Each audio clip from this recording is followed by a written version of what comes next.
So the title of my talk, as you have heard, is Issues of Knowledge, Meaning Making and Power in Psychology. And my talk takes a critical, historical, and philosophical perspective. The talk is organized in the following way. I'm going to do the introduction, and I've got 5 points of departure contextualizing my talk. Then I've got 3 themes: issues of knowledge, and issues of meaning making, and issues of power in psychology. Then I'm going to offer a conclusion, and within that, I'll talk about implications of the conclusions I make, and also make suggestions for the future directions. This talk draws from the paper I published last year. So if anyone is interested further, you can just look for the paper using the title that I shared, and you'll be able to read more about it. So, adopting a critical, historical, and philosophical approach. This paper, informed by a social constructionist epistemology, discusses limitations of mainstream psychological assumptions and research. It problematizes the historical standpoint of Western psychology narrative that suggests the present state of the discipline upholds the truth, while the past is depicted as a tale of how this truth triumphed over error. In addition, the paper interrogates issues of unbelonging, exclusion, and decolonization of methodologies to potentially improve historical relevance in the global South. But the broader aim of the paper is to strengthen a growing body of knowledge on decolonization and critical psychology. The specific aim is to enrich debates about decolonization, epistemic justice, and injustice, building on from previous critical contributions in psychology. Within that, raising questions about the role and relevance of critical psychology from the global South perspective. And the talk will draw from the ideas of Fanon, 1963. Now, these are my points of departure. I've got 5 arguments I make in the beginning. Number 1, I argue that the current academic psychological research traditions are founded on the culture, history, and philosophies of European Western thought, and are therefore more indigenous to Western academy and its institutions, and methodologies adopted tend to exclude from knowledge production the knowledge systems of formerly colonized, historically marginalized, and oppressed groups, which today are most often represented as other. My second point of departure is the suggestion that there is a need for scholars from the global South to recognize and challenge how colonialism and coloniality have shaped psychological theories, praxis, research, curricula, and the environment within which the profession is practiced. I further suggest that there must be a critical review, reflection, and reimagination of established assumptions and knowledge construction underlying psychological theories as a way of engaging in their disruption, possibly replacement, transformation, and decolonization. My third point of departure is an argument that the Eurocentric psychology perpetuates conceptions of knowledge that foment the reproduction of racial and geopolitical hierarchies that came into being of found a new and more powerful forms of expression in the modern psychology, hence the call to decolonize. Then the fourth point of departure is another argument that says the epistemic exclusion of knowledge from elsewhere in the world, exclusion of certain types of knowledge and knowledge holders within our discipline ensures the maintenance and dominance of the hegemonic social psychology and the production and the reproduction of some understandings and simultaneous silencing of others is not as simply triumph of truth over ignorance, but often reflects bias in mainstream psychological scientific inquiry, because scientific institutions and practices are not transcendent or neutral enterprise, disembodied from culture, politics, and power. And the final point of departure, or the last argument in the paper, is that scientific knowledge is not inherently and necessarily rational, objective, and universal, as we would like to think, but rather it is socially constructed. Therefore, all attempts at knowing and articulating psychological reality are grounded in particular social, historical, and political context. Therefore, concepts, beliefs, and understanding developed in the global north, as reflected in the mainstream psychology, should not be accepted without critical application of thought, particularly in the global south universities. Now let's move into the themes. I've got 3 themes. The first one is the issues of knowledge. You might already be aware that the bulk of work in mainstream psychological science taught across the world still reflects and promotes the interest of the privileged minority in the global north. Mainstream hegemonic psychology not only leaves out much of the world's population in its understanding and theorization, but erases key nuances and imposes particular worldviews, which narrow and subvert alternative knowledge and research methodologies. Psychological science knowledge economy is still marked by its history to a large extent. That is the constructions of former imperial powers of the 19th century, Europe and North America, to address the Eurocentric structure of psychological knowledge economy and its impact on students, scholars, and scholarship. One must accept that all psychologies are indigenous and developed in specific historical, cultural context. And I can further argue that this is more important because universities in the western part of the world have a lot of students who pay a lot of money to study, but they are not from this side of the world. Hence the need to decolonize and accommodate them. No science has evolved in a social vacuum, but rather from specific cultural paradigms, which influence the way we perceive the world, the questions we ask, and the questions we do not ask. But psychology has widely been taught as though the subject is universal and culturally adores science. Again, this is another reason why there is a need for critical alternatives and decolonizing.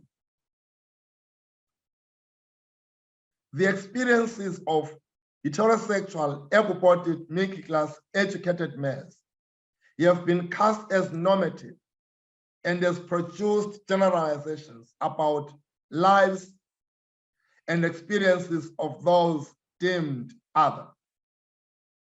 All varieties of psychology are culturally, historically constructed. There is a need for alternative varieties of psychology, particularly from the global South academics, to confirm or resist ideological assumptions in mainstream models. This paper therefore argues that for Western psychology to be relevant for global South communities, this includes our students, it should reflect an appreciation of text and methodologies based and grounded on the global South regions by allowing a cross-cultural fertilization of ideas that will produce a psychology free of Western imposed understandings. And Global South academics can advance the cause of liberation by conducting research that exposes and counteracts the constructed ideological nature of the supposedly neutral and natural concepts, because psychology as a discipline, regardless of its philosophical pluriversal origins, presents a particular construction of knowledge. An important mechanism of colonial domination masked in psychology is an epistemic violence, the repression of local representations of history and identity, and their replacement by imposition of the colonizer's understanding. Now, let's move on to the issues of power, which is my second theme. So, hegemonic systems and structures of knowledge dissemination are created by and for historically dominant minority. This presents significant challenges and hurdles for Global South and otherized scholars in two ways. There are quite a number of them, but I'm just going to highlight two. One is the use of English language as the default language for the majority of mainstream psychological journals. It's clear then that non-native English-speaking scholars, or indeed those who do not have sufficient command of the language to write in the academic style, are at a significant disadvantage compared to native speakers. And this is how power is maintained by the privileged few. Number two, the hegemonic psychology puts a further burden on researchers on the margins to publish in English or perish in academia.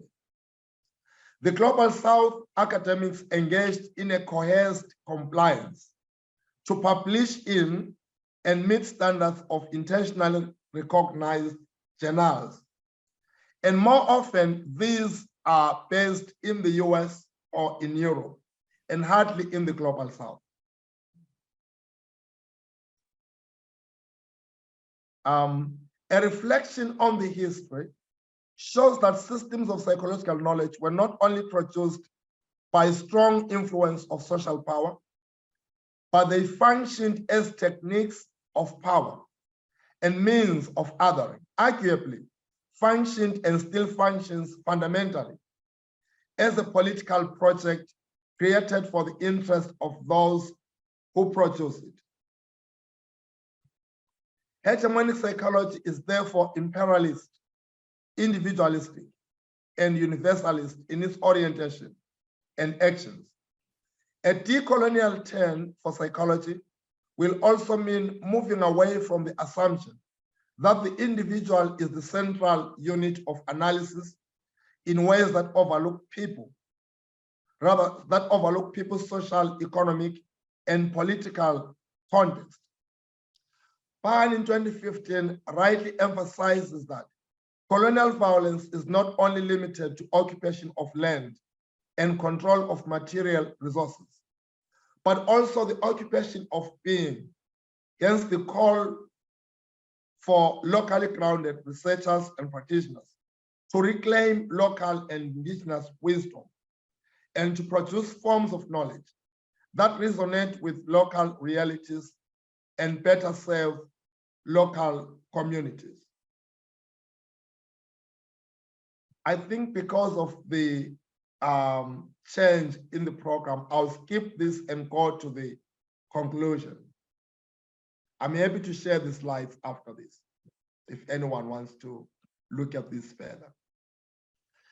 So I conclude by arguing that there's a need to start putting emphasis on local knowledge as an epistemological tool for counteracting universalizing hegemonic discourses in psychology and articulate local realities from the perspective of the oppressed.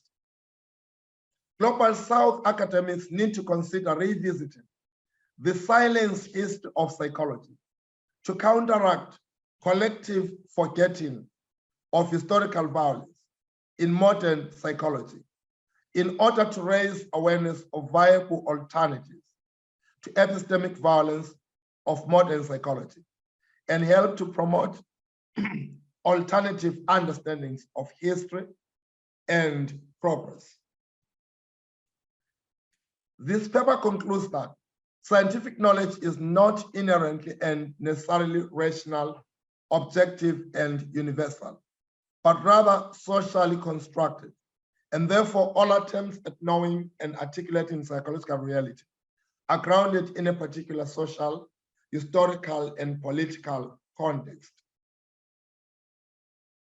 Eurocentric conceptions of psychological science and research must be contested because the researchers' representations of the world are always mediated by their culture, their personal beliefs, and other things. And since research includes an interpretation component, and because research is conducted from a particular standpoint, any pretense to neutrality in research should be treated as dishonest, because every researcher comes from somewhere, and that influences how they interpret data in their studies. I'll just skip and try to conclude in 3 minutes. So the scholars in the Global South and indeed on the Global North are encouraged to exercise epistemic freedom to think, theorize, interpret psychology, and write from where they are located unencumbered by Western-centric understandings. This is so because methodology as a disciplinary tool makes it impossible for new knowledge to be discovered and generated, because whatever is discovered has to be disciplined into an existing methodology, in the process draining it of its profundity.